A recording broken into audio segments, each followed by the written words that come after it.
If it is always asking God, thy will be done, then I do not have the ability to ask, my will be done.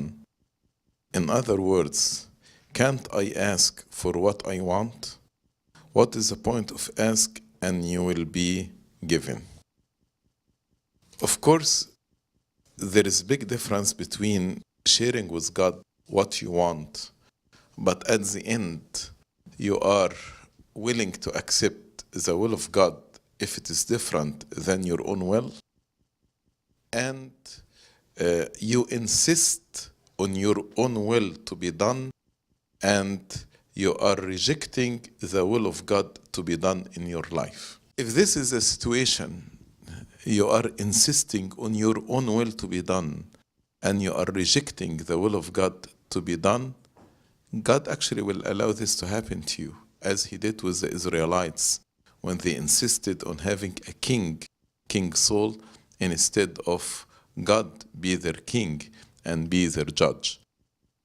And actually you don't want to reach this moment, because if you reach this moment, then actually God is, if this terminology is theologically correct, God is giving up on you. Although God does not give up on anybody. But that's what he said to the Pharisees and the scribes when he told them, how many times I wanted to gather your children as the hen gather their chicks under her wings, but you refused. You were not willing. And the end result, your house will be left for you desolate. So, nothing wrong to share with God what you want, but with a spirit that you are willing at the end to submit to the will of God, and then I will accept the will of God because I trust him and I know that his plans for me are better plans. But if I'm rejecting the will of God, God at the end, he will do to you what you want. But here I want just to explain something. Sometimes what I want is regarding somebody else, not regarding myself. For example, if you are praying for a sick person, so maybe you want this person because you love him too much to live.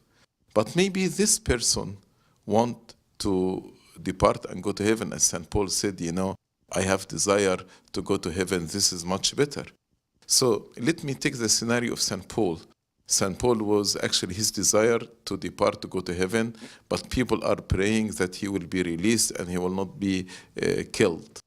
If both of them are praying and God will listen to both of them, so how God will make him live and how God will make him die in the same moment.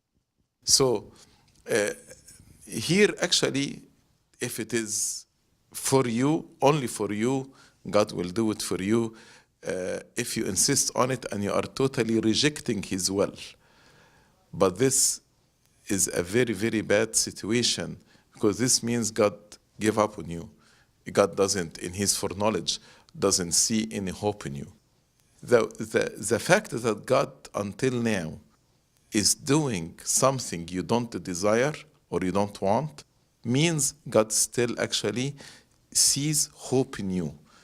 And that's why he is not doing your will that can be harmful to you and doing his will for you.